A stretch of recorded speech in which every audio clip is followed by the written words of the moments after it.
Well, good morning. Welcome back to the Broadcast Retirement Network. I'm Jeff Snyder. This is BRN AM for Tuesday, March 7th, 2023.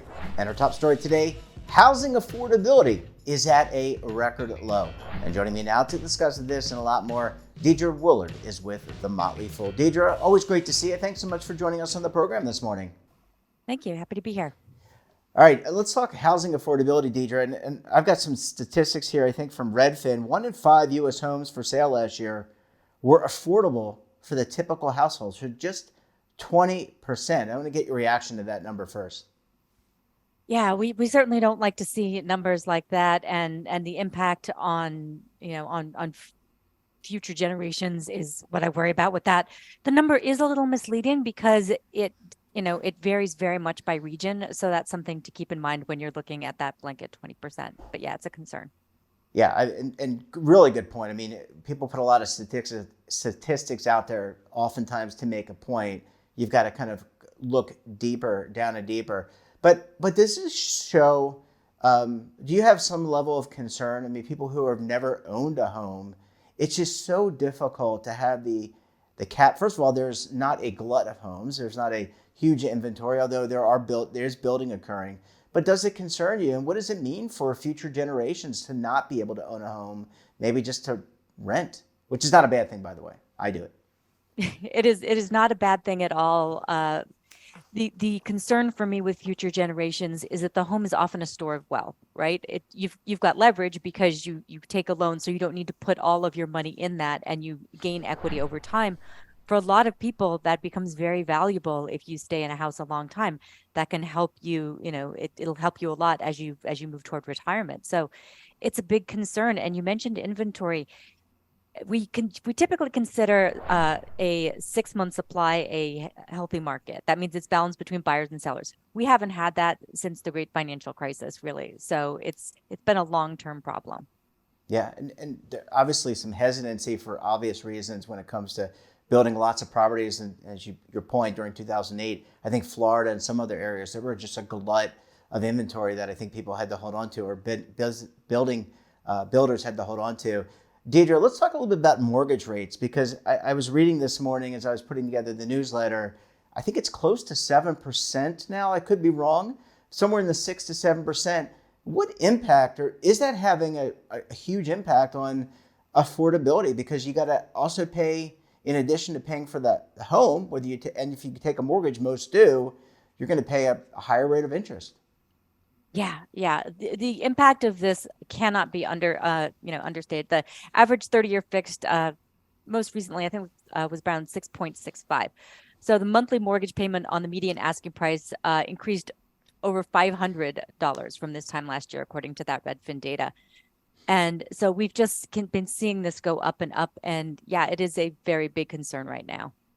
And in terms of solutions, let's talk a little bit about that. I mean, how do you fix affordability? I mean, one is you got to increase supply.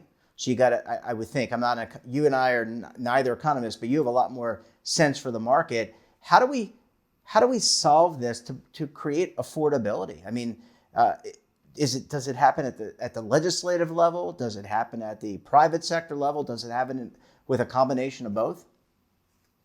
It really does have to be both, because builders aren't going to build when it doesn't make sense for them. So you can put things in place like incentives for building affordable housing, like low-income housing tax credits and things like that. So yeah, absolutely, public and private partnership.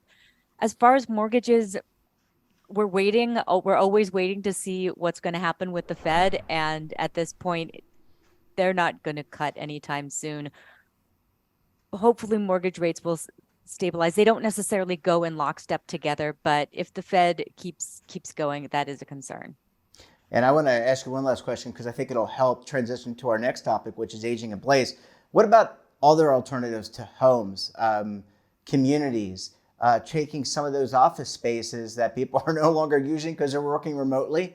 How about some of the existing infrastructure that we have, malls, communities like that? I mean, does that represent a opportunity to create more affordable housing? It does, but probably not at the scale we need. We've absolutely seen projects of older malls being turned into housing. We've seen projects, some office space conversion. It's happening more now, but converting an office is problematic. And the other problem is that most of the country is not zoned for multifamily residential. And so that creates a huge problem. People don't necessarily want communities next to single family areas. That is changing, and I'm hopeful that that will change more, but that is also part of the problem there. Yeah, it seems like we're kind of trapped in an Iron Maiden. If you remember that torture, well, you may not remember it, but if you've seen that torture device, you turn one way, you're trapped, and you turn another way, you're trapped. So it sounds like there's a lot to kind of work through there. Well, thanks, Deidre. Really great insight. I need to take a very quick break. When we come back, U.S. houses just really aren't set up for aging in place. You're going to want to stay tuned right here on BRN AM.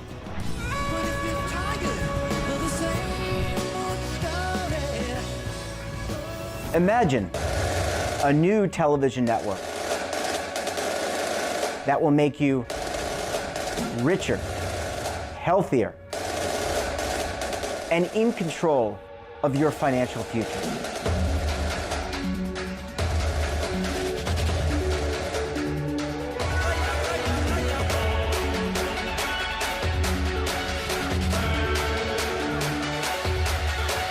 This network is for the policewoman in Nashville, Tennessee, the baker in Dubuque, Iowa, the teacher in Lexington, Kentucky. We want to make the idea of savings and retirement culturally relevant. But what do you see as a defining issue of the midterms, especially for the smaller businesses? I mean, they are the lifeblood of the American economy.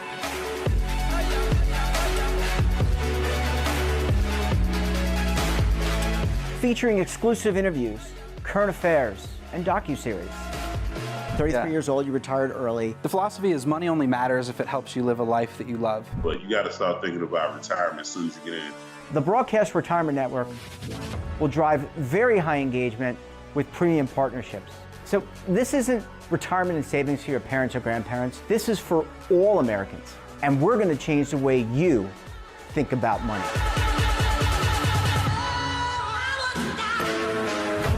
Welcome to the next frontier of retirement and savings. This is BRN, the Broadcast Retirement Network.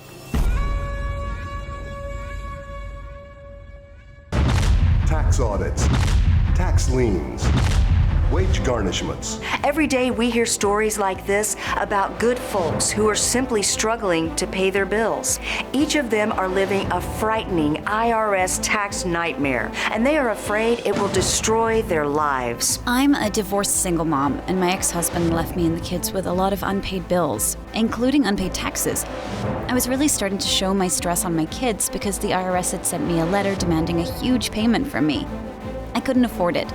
So then the IRS was threatening to garnish my wages. I'm already living paycheck to paycheck. That would have put me over the edge financially. It truly seemed hopeless, but then a friend at work told her to call the tax relief line. The people at the tax relief line, they told me about something called innocent spouse relief. They worked it out so that all of the taxes from my ex are not my problem.